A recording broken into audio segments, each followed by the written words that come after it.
So I'm Sandy Skelton. I'm the Community Nature Project Officer at Cambridgeshire County Council, and I am going to tell you a bit about the Nature Recovery from the Ground Up project. So the aim of the project is to support communities to prepare community nature recovery plans that are locally meaningful and informed by the local nature recovery strategy. For us in Cambridgeshire, that strategy was published in December 2025. It's at the combined authority level, so that means that it's for Cambridgeshire and Peterborough together.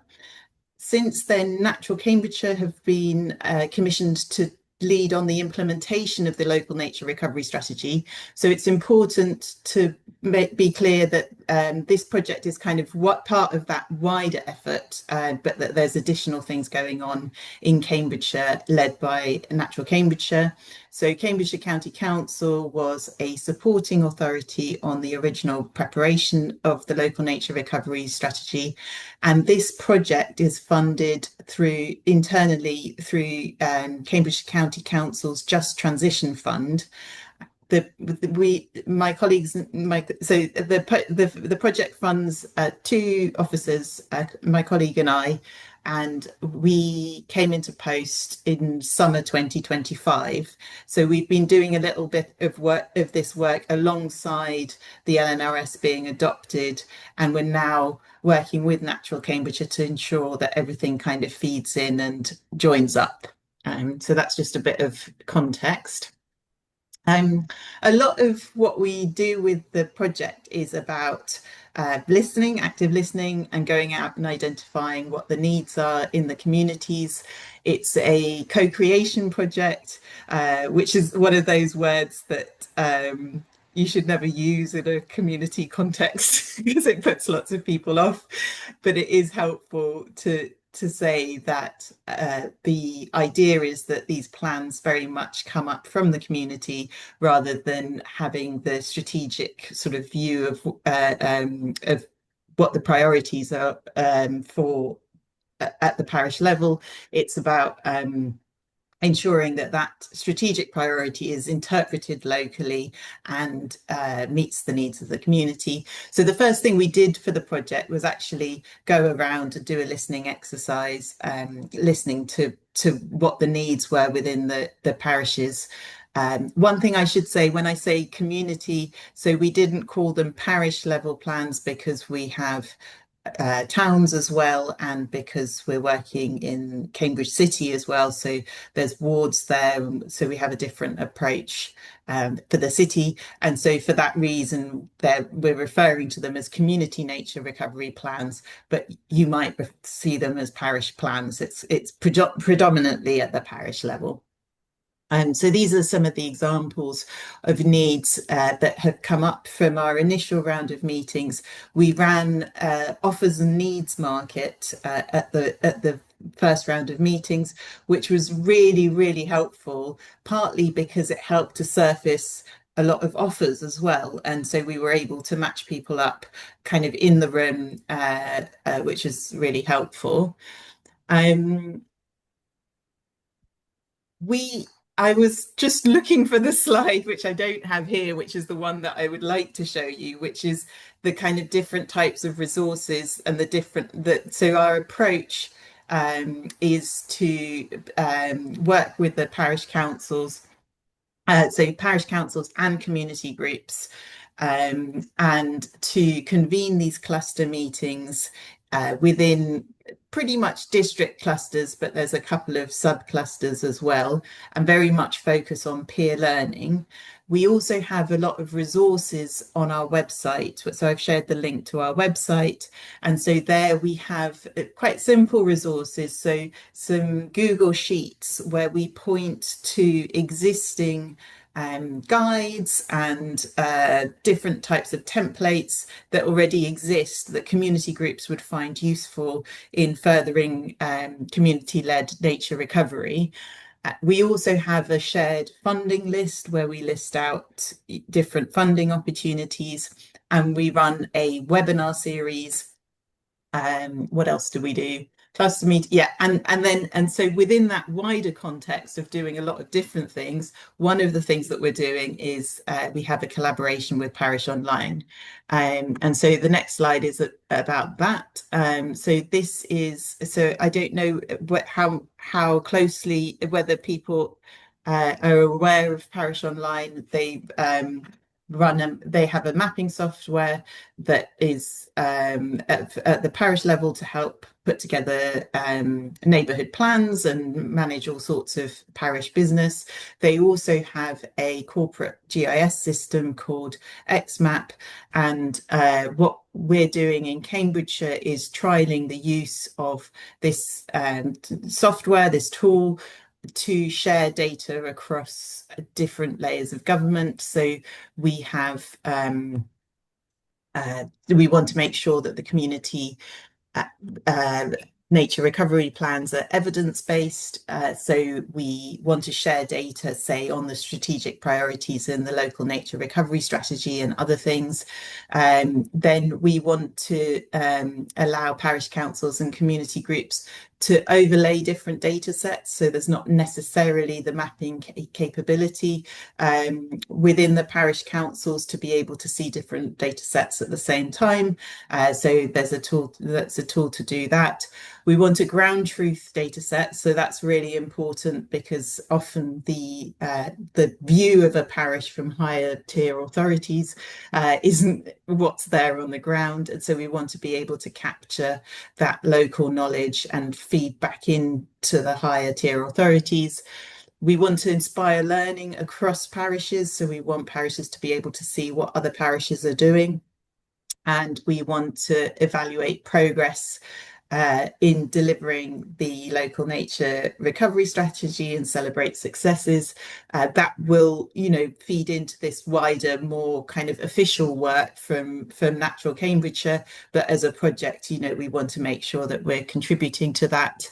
And importantly, in the context of local government reform, I don't know if you're aware, but Cambridgeshire and Peterborough was one of, I think, two areas where central government couldn't make a decision last week over the future unitary authorities. So at the moment, we're still unsure about what our structure is going to be going forward.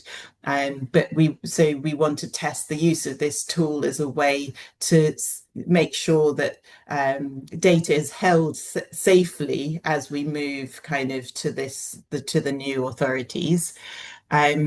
So as part of the Parish Online pilot, we're sharing data in different ways, and this slide kind of shows a bit of how we're doing that. So on the left, you can see different tiers of government or different levels from national to the individual. And then there's different ways that we're sharing information, sharing data across those.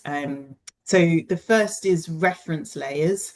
So these are layers that people who are using the tool can then switch on and off depending on what they're interested in. There's lots of national layers in there, so from the Environment Agency, from Natural England. And what we're looking at is adding local layers to that. So we've added, with the permission of the combined authority, the local nature recovery strategy areas of particular importance for biodiversity and areas of biodiversity potential. So that's all in there.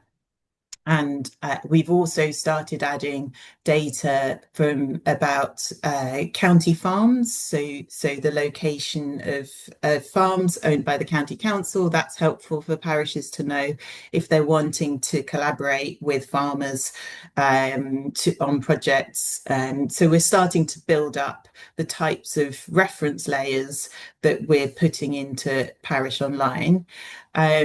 Then on the sort of collaborative layers, so this is about getting information back from the parish councils and the community groups. first thing to say there is that that covers parish councils and community groups, partly because our listening exercise showed that a lot of this work isn't actually led by the parish councils. It's led by very active community members, sometimes community groups, sort of constituted groups, sometimes just a couple of individuals. And so that it was really important to make sure that those community groups could also get access to the tool. And so we asked for a subcontractor license to be created so that that's possible, and that is now possible. So that means that through this subcontractor license process, community groups are able to get access through their parish council to the tool. The collaborative layers that we're currently asking them to populate are a corrections layer, so that's to do with the ground truthing of the reference layers, a concerns layer, which links back to our local nature recovery strategy for things like invasive species, runoff, those sorts of things, an engaged landowner layer, which is really helpful for that early project planning, and also really important because one of our key indicators is land managed for nature. And so it's helpful to be able to capture land that is just managed for nature without there being a particular project or something funding bid associated with it. And then a community, or not community, just general nature recovery projects layer, where you can again link back to our different local nature recovery strategy priorities. Then we have this topic specific initiatives. So this is what we were finding was that there are national schemes where groups are encouraged to put their data into a national map. And it's usually topic specific. So a great example of that is Swift Mapper, which is run by the RSPB. And our worry there was that if we start encouraging groups to put data on Swift boxes, so Swifts are a priority species in our LNRS, and we were concerned that if we start encouraging them to put data directly into Parish Online, that they wouldn't be putting it into the national data set, and that it would cause confusion. And if the pilot didn't continue, then we would be that data would be lost. So instead, what we've done is Parish Online have actually agreed to periodically import that data.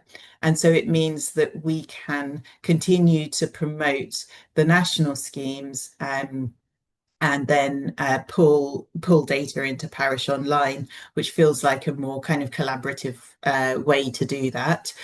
We've done that so far for Swift Mapper and for National Education Nature Parks, which is run by the Royal Horticultural Society and is a national scheme government funded about habitat mapping in schools. So we're able to get the national habitat maps for schools that are engaging with that. And then the final part of the slide there on the right, so then informed by all of this stuff, the idea is that communities then put together their recovery plans, nature recovery plans, and then they can print those as PDFs, the mapping parts of it, and can also do these zoomable public maps if they want to. And that's then, they can share that with individuals and with the other higher tier authorities. A couple more slides, can't remember what's coming up, so let's see. This is about the use cases, so just so that you can see. So one thing that's taken off is the idea of a wildlife friendly garden network. This is a really great kind of starter to get things going, because what happens a lot is that communities are concerned about not being able to engage large landowners within the parish, and that can take some time to kind of build that up. And so what's helpful here is that by encouraging people to pledge that to have a wildlife friendly garden, that we can then map out the gardens in Parish Online and start to see how those small bits add up. And then you can also use that to kind of encourage the larger landowners, show them how much momentum there is locally, and point to Lawton principles, so bigger, better, more joined up, which is the sort of underlying principle of the local nature recovery strategy. The Wildlife Trust have a garden accreditation scheme.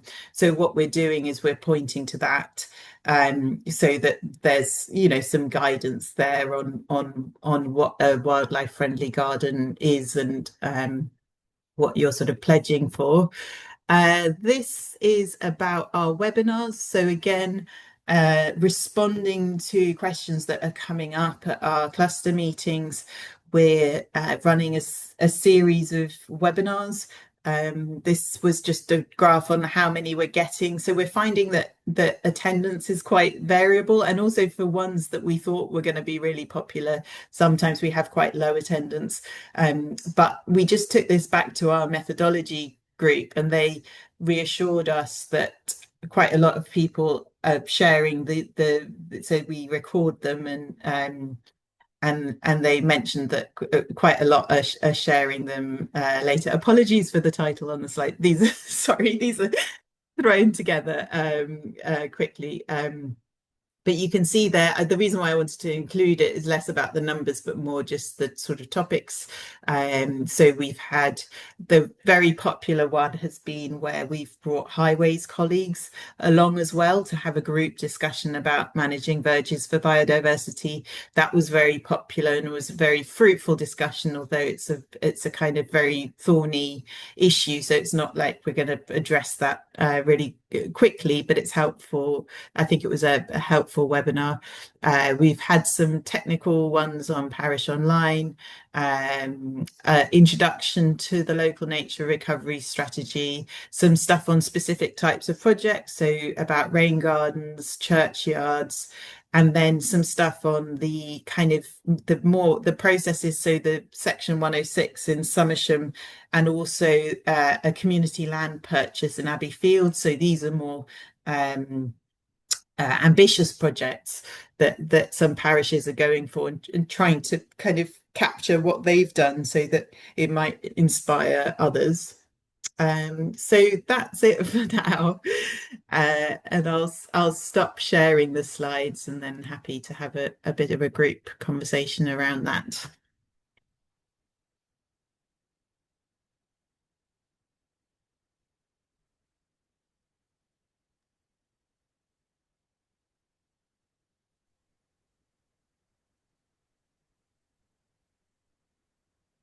Oh, I can't hear you. Are you on mute, Graham?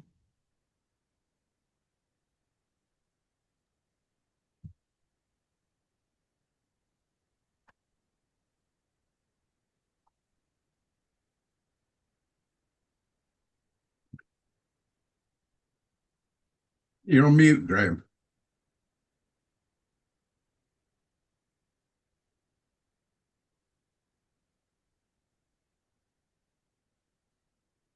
There we go. God, it took forever, didn't it? It's good job I'm not a technological person, or we'd never understand what we're doing. Sandy, let me just say that A, was a marvelous discussion, thank you. And B, what is the course that all of your councillors have gone on to teach them to be friendly and listening and cooperative and learning and collaborating and assisting? Because I think most of the parishes online here would like to move to Cambridgeshire to join in like that. It's we don't always get that sort of response at county or unitary level, so it's brilliant to come across. Thank you very much. On that, I should mention that, so I'm new in post, and I came from working for a local charity, and I'm a member of Cambridge Climate Leaders, and so I think part of that is having that experience of working with communities, and that these posts are really important at local authorities to bring that knowledge. And I am finding that colleagues are receptive to it, but it is a really important part of what we're doing, and it is difficult sometimes. So say with procurement, and there are various ways that local authorities are set up that makes that harder, but I think it is really important. It's an important bigger point about how we do this type of work. Well, it is, because I do a lot of work with Parish Online, and persuading councils at a higher level to export their data to Parish Online is a remarkably hard work. I guess because most of them don't know that parishes have that facility. Yeah. But it does make such a colossal difference. I mean, I think it's a wonderful product. And so more power to you, and I hope it really shows up as being helpful in your project. Yeah.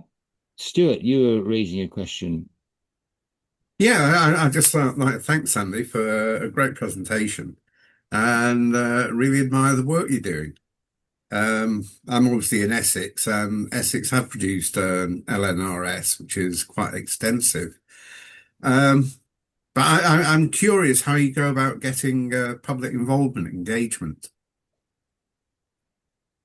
So we were quite conscious at the start of the project to, in the first instance, engage with the people who are the doers, with the parish councils and the kind of doers within communities, rather than going straight to the sort of general public. And so we did that by finding out about existing groups within the target area. So I should say, for this first pilot phase, which runs to March 2027, we're focusing on 20 parishes across Cambridgeshire. Right. And so we looked at what groups already exist there. So I guess the approach is, I don't know if you've come across asset-based community development, but it's basically about building on what's already there. And so the first challenge is to find out what's already there, so that you can then hear what the needs are and build on that. And so we did some groundwork trying to identify who was active within the communities, and then started having these cluster meetings. We've just managed to access some funding to commission some artists. They're called Instar, and they're based in Nottingham. And they are going to make a community engagement pack for us. And so that's more then about these individuals that are quite active, then reaching out into the wider community and trying to get more enthusiasm and buy-in. So we're working on that at the moment.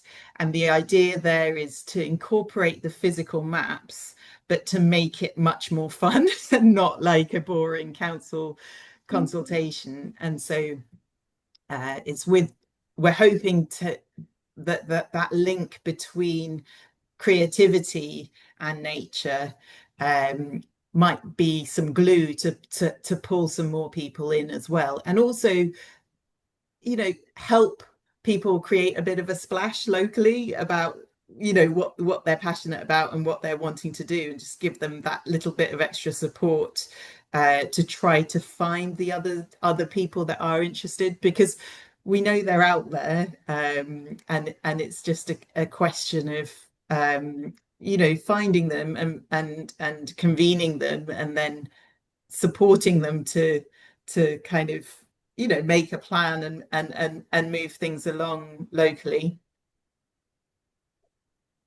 And just to follow up, do you know anything about the Wildlife Trust Garden Accreditation Scheme? I've not heard of that before. Yeah, so I think it's a local scheme. I can find the link. It's a local scheme so our local wildlife trust is it's BCN, so Bedfordshire, Cambridgeshire. Not sure about the end, but I'll find you the link. So it has some resources with it, and then you can send off for a little plaque to put in your garden.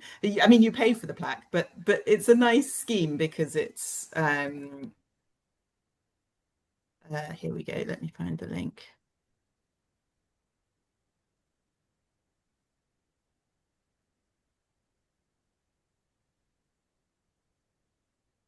Bedfordshire, Okay. Northants. Yeah. Thank you. So, Sandy, you mentioned there that one of the first things you did was find out who's active at the moment in the area. Mm. And how did you find that out? Google. Really? It is interesting. So that the local parish councils weren't necessarily the source of the information. Oh yeah, also of course, yeah.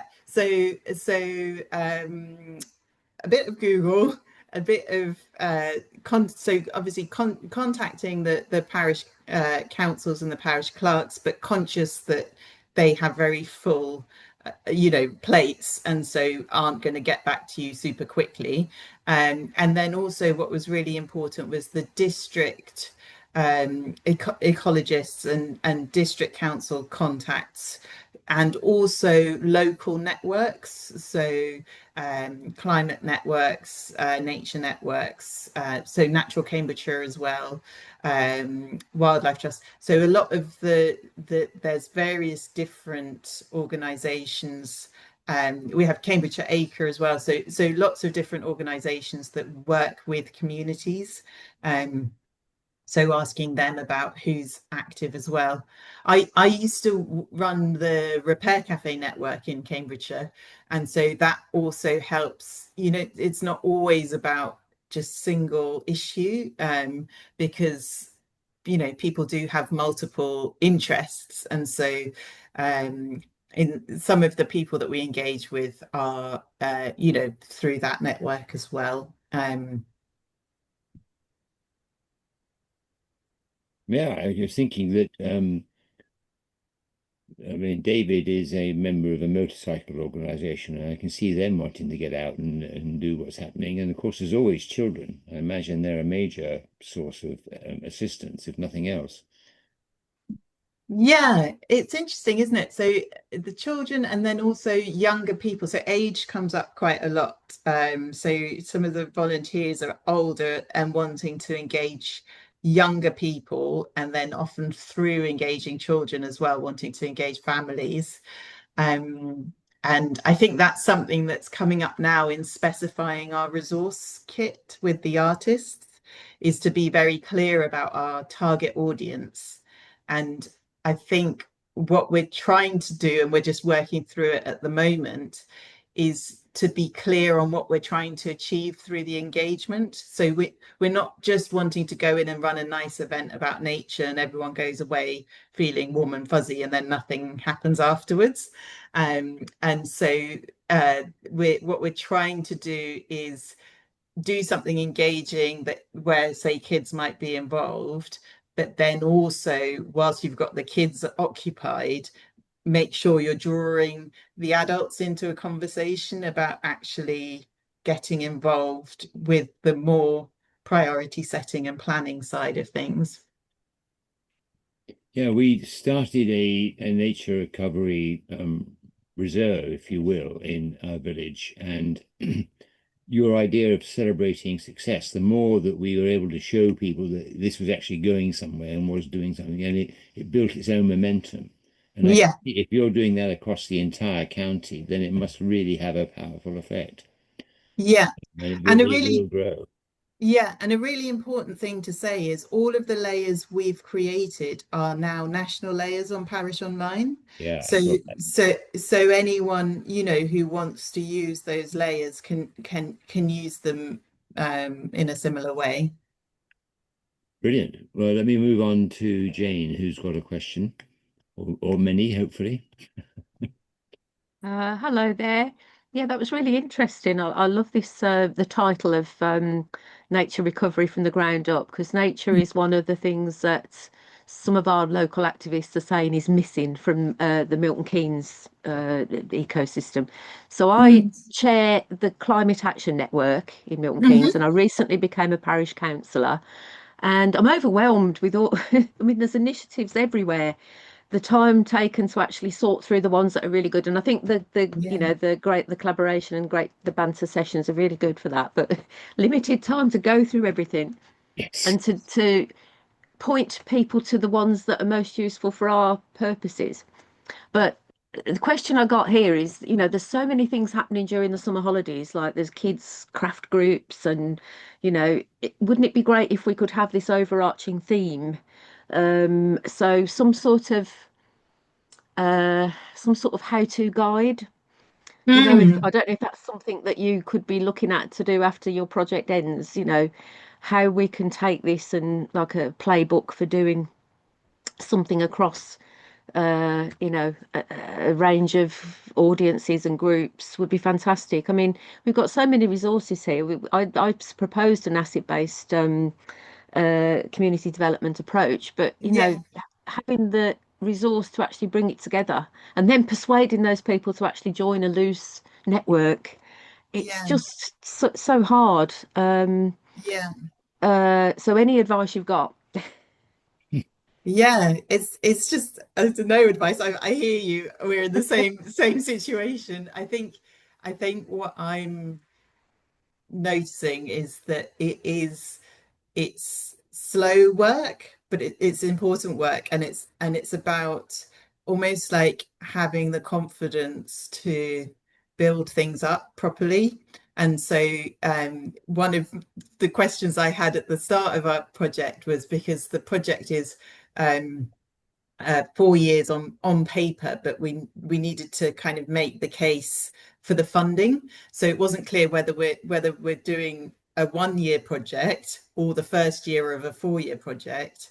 And we've ended up kind of coming out the gates faster than you would if it was a 4 year project, because we had to show some stuff. But I think things like finding a way to pull together all the different things that are being recommended to you, and then building trust between the different networks, and um, building that collaborative approach, and not just assuming, not just coming in and saying we're the network, everyone join in with us. That's slow work, but I think that's what's really needed. And so recognizing that that's what's needed, not just a new system to point everyone to. So I should say that part of so what was our advice, say, in the city, where it's not parish, so it wasn't clear what our approach should be. They recommended that because Cambridge City is going for Natural England Nature Towns and Cities accreditation. So we're just going to get behind that rather than promote something new. And part of the reason why we started the collaboration with Parish Online was because a quarter of parishes already subscribed to Parish Online before we started. So it's kind of something that's already happening. And so I think that's really important, to really notice when you're creating something new. Ask yourself, is something new actually needed, or should I be getting behind something that's already happening? Um, Okay, thank you. That's interesting. Lots to think about. this last year. Jane, just so you know, we've started working in great collaboration on pathways. So here is your path to get from here to there, and it's based upon the experiences of people around. So what we're asking is that those organisations, parishes, councils, whatever, who've already done this, a bit like Sandy is doing at the moment, we'd ask them if they would contribute to our pathways, so that the templates they've got, the ideas that they've had, the things that worked, we would put those into our paths, so that, as you say, rather than having to go to 5,000 places to get your ideas, there's one that tries to lead you through the routes that have worked for other people. And it's going to be varying depending whether you're a town council or a parish council or even a little meeting or something, because we're all different sizes and in different places.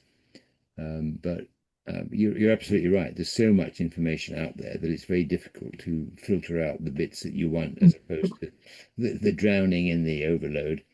But that's what we're trying to resolve. So any contributions gratefully accepted. Yeah, and obviously we're very happy to input into that in any way we can. If you could, Sandy, yes, because Yeah. we've got some people who are just setting up their own CIC and doing their own wind turbine and so forth. And we think, well, that's going to be of interest to a lot of people. You know, how do you Mm, set up a community land trust or whatever? mm, Um, and there's the government will say, well, here's how you should do it, and then you need the ones who say, well, this is what we've tried, and it's actually quite different. mm. But Yeah. you've got reality based coming in. And as you said, there's so much need for evidence based decisions and so forth. Great system. Mm. Let me just check whether anybody has any more questions. Frank, you're unusually quiet today. No, I'm finding the whole thing fascinating. I think obviously we have I'm based up in Scotland, so we've got a slightly different structural landscape. We've got that we're trying to compass, but it's always interesting. The basic things of engagement and engagement communities is much the same. And one of the things that we've done is get together. Our county is Stirling, but it's one of those bizarre counties where 80% of the population is to one side of the motorway and 80% of the land's to the other side. So we're getting the rural people together and trying to collaborate and work effectively, and that's going well. One of the challenges we found, and I don't know, you may have encountered this, or indeed others in the group may have encountered it, as we're getting slightly better at thinking about things, when we're doing local development plans and saying where are we going to build the houses that we all desperately need, we then have this competition between, well, is it active agricultural land, in which case we can't touch it because we should be looking at food sustainability. But if it's not active agricultural land, it's probably very, very important in terms of biodiversity and nature corridors. And it's Mhm. how both councils and community groups manage that apparent conflict between we do need to have more houses for people, but we do need to have local agricultural for food sustainability, and we do need to have nature networks. There's not an easy answer, but Mm. it's good. What certainly seems to be from your talk is that Cambridgeshire's accepting it and is giving a role to someone like you to articulate for and speak up for the nature networks. And the concern I have is that they're often the least able to advocate for themselves. So it's good to see it's working for you. Yeah, and I mean, it's a huge challenge, and so in Cambridgeshire, for example, that's we're um, there's a huge growth plan for Cambridgeshire. There's actually going to be a development corporation, or is already, to take a lot of those decisions to central government. And there are a lot of nationally important infrastructure projects within the county. And so there are these competing pressures, and those decisions are made above the grade of our project, right? That's not our place, that's a political process as well. I think where this can be helpful is, I think people often think about evidence base as being top down, whereas the evidence base should also capture the ground up knowledge. And I think that's where we can help. The actual decisions about which land is used for what, that's done by others. But to capture what's valuable locally, and to be strategic about these decisions is really important. And also not to pitch growth against nature. Growth is based on nature. The whole of the we use nature in order to input into production, and there are lots of opportunities for development that is mindful of nature. And there's lots of evidence that the more we bring nature into housing developments and even workplaces or hospitals, the greater the impact on well-being. And so it's really important that we try to sort of challenge this dichotomy between, I mean, but acknowledge that obviously that difficult decisions need to be made about the use of land. But I wouldn't say we've solved that. I think I just, yeah. and I think again, there's a challenge or a risk in that. So in Scottish legislation, we now have a requirement for Swift bricks to be part of Yeah, house building. yeah, That's tremendous. More and more developers are putting in things like hedgerow highways and trying to exactly. do. So those are all really, really good. Yeah, But you know what? They're not actually going to turn back the clock on the yeah, encroachment of wild areas. So where we are is on the kind of borderline for pine martens and red squirrels. They've been yeah, gradually moving south, displacing the grey squirrels. That's all tremendous. But realistically, when you start developing an area, the grey yeah. squirrels make a comeback and the pine martens and red squirrels retreat further north. So it is That's it it. is trying to get that balance through. Yeah, yeah. David, please. Hi. Um, yes, I'd like to find out a bit more about what you're doing inside Cambridge, because my parish is inside Oxford City. We actually have parishes inside the city for parts of it, and we have Pride in Place and things like that. So I was wondering how you manage to get people engaged with what is often quite small scale nature recovery, because you're fitting in little bits around the city. Mm. It's a really good question, and one that we're working on. So we convened a meeting with all the active groups that we were, promoted to active groups.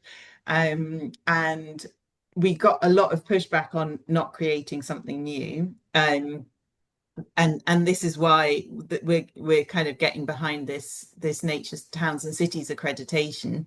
And another thing that came up was that about connecting up these areas that had been identified for nature as sort of priority landscapes outside the city, but then this sort of question of, well, what about the stuff in the middle?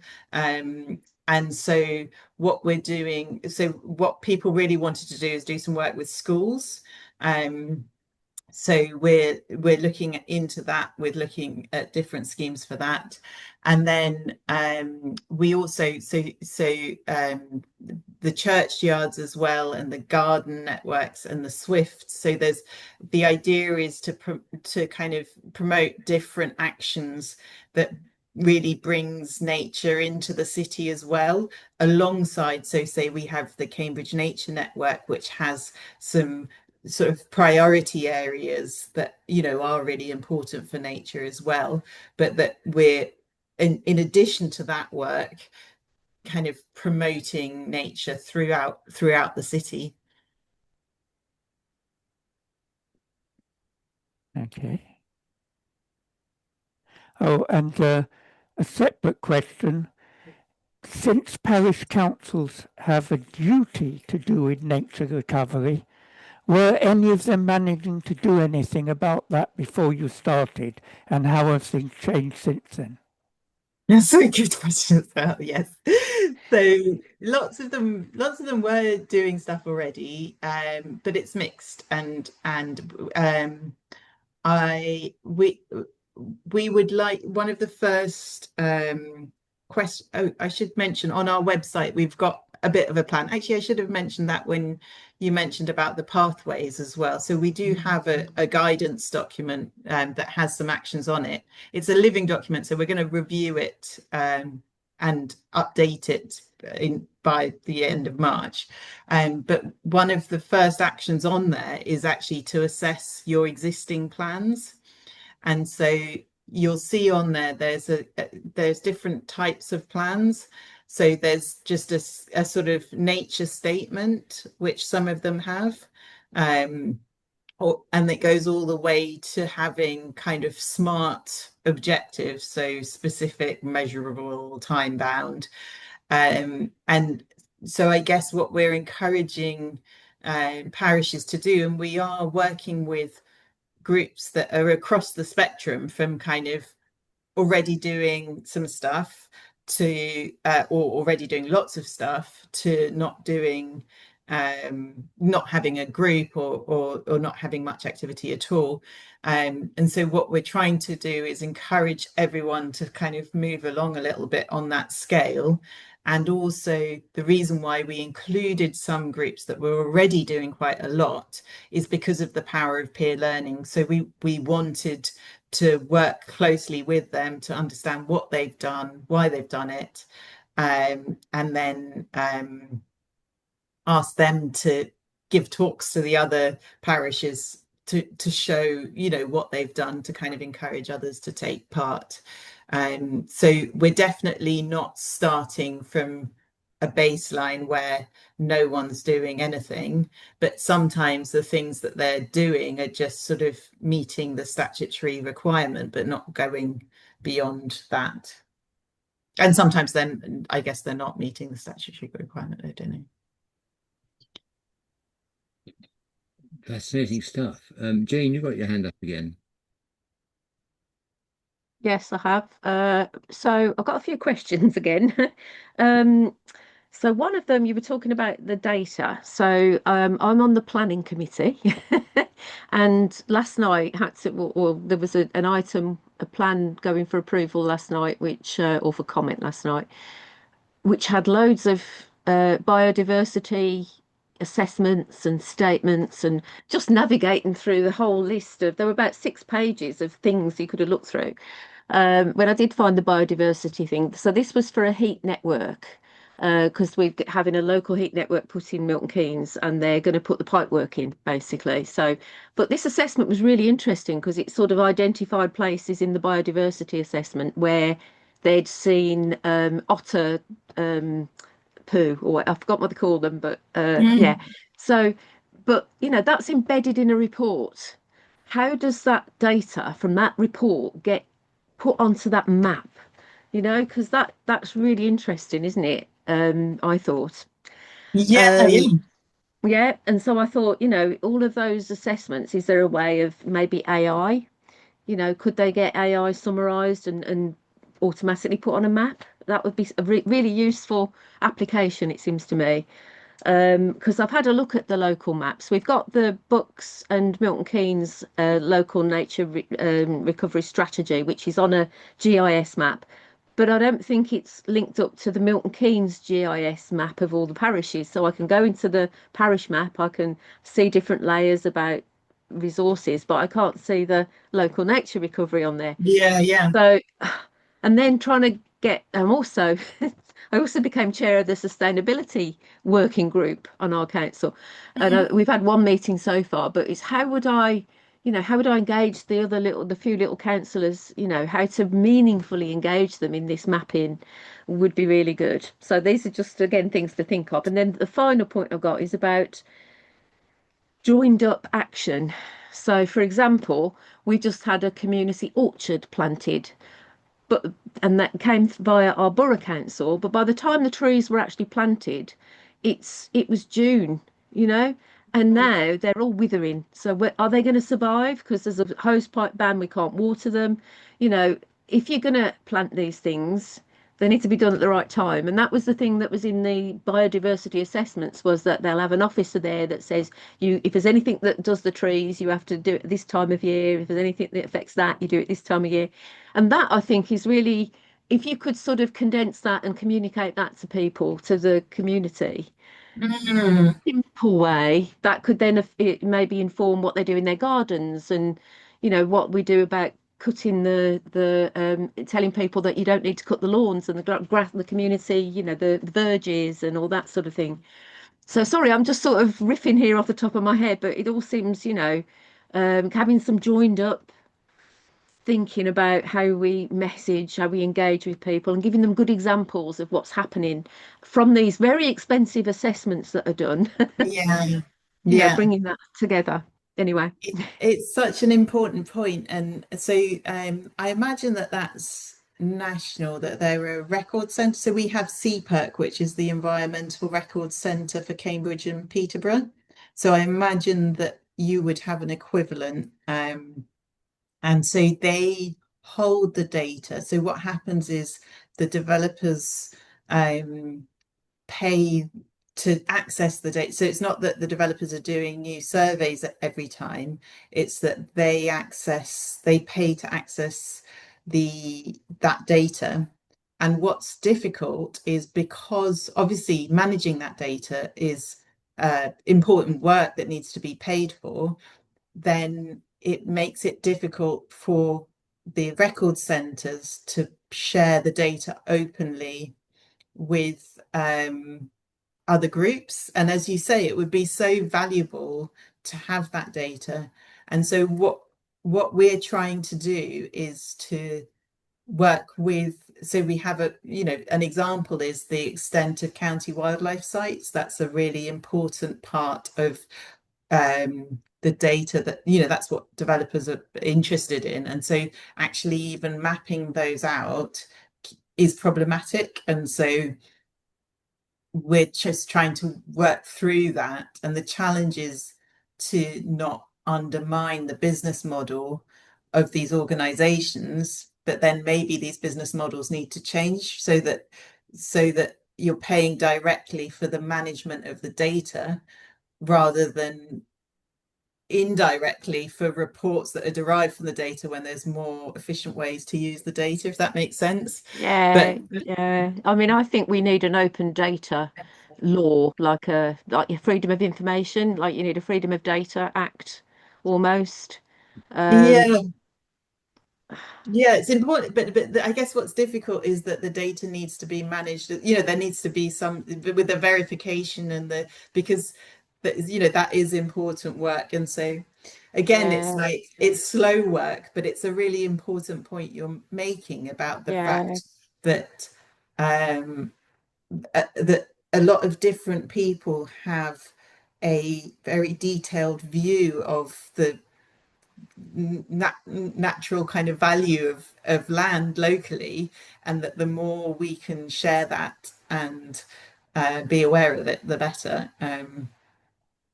But slow work again, sorry. But yeah, yeah. I mean, I really agree with you. Yeah. here in Milton Keynes. So, I mean, we're part of the Cambridge Oxford Arc with, with David and you. We're Yeah. Milton Keynes in the middle.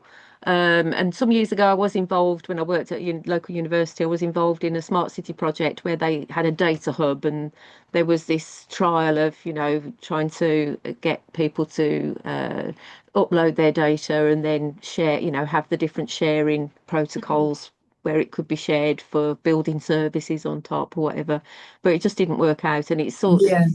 gone the other way, isn't it? Where data is a sort of market. There's a data market, and Mm. it doesn't really help us all. But maybe that's something this government can look at again, and yeah, make things more open. There's an Open Data Institute, that was part of government. So, and the Open Data License, yeah. It's important if we could maybe we could lobby more for that as part of like the parish, the national association. David's put a comment in the chat about that, but I do feel for you, Jane, that one of the reasons I'm so deeply into digital mapping is that I think it's so much easier to understand things if you can see them.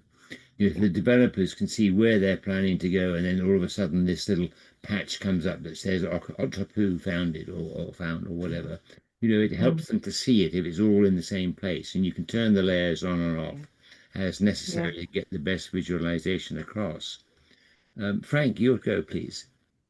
Thanks. No, it was really kind of building on some things that Jane was saying. I mean, you're absolutely right in terms of tree planting. We've had to kick back against people wanting to plant trees in entirely the wrong time of year because it was convenient, and it's taken us a long, long time to try and educate the council that there are two windows for sowing wildflower seeds.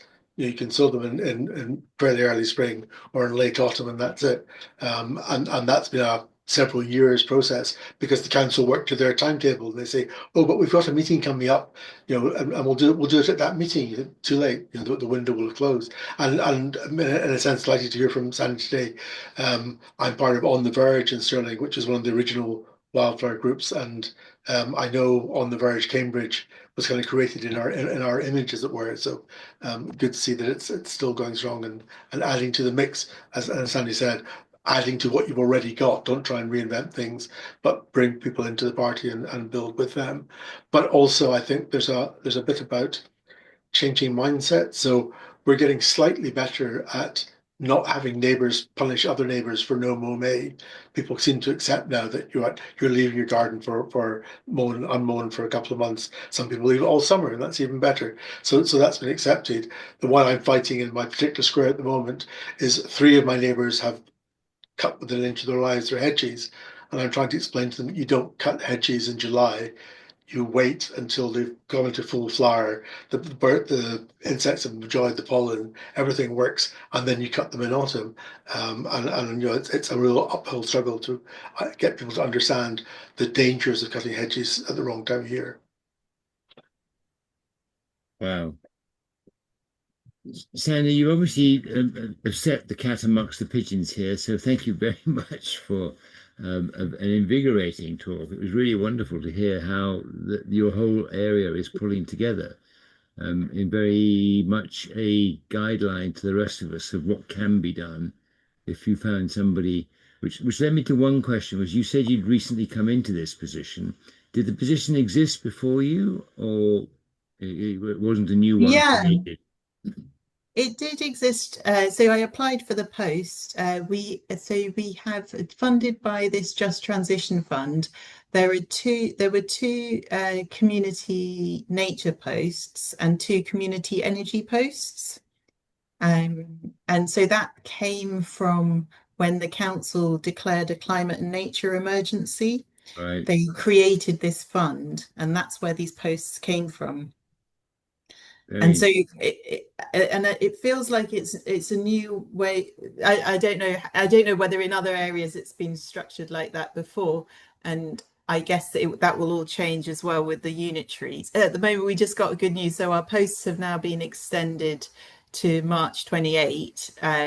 So that means, but unfortunately, we were asking for it to be beyond that so that we can kind of weather the LGR, because if you have posts finishing, when councils stop existing, then it's kind of harder you want to embed them into the new organization.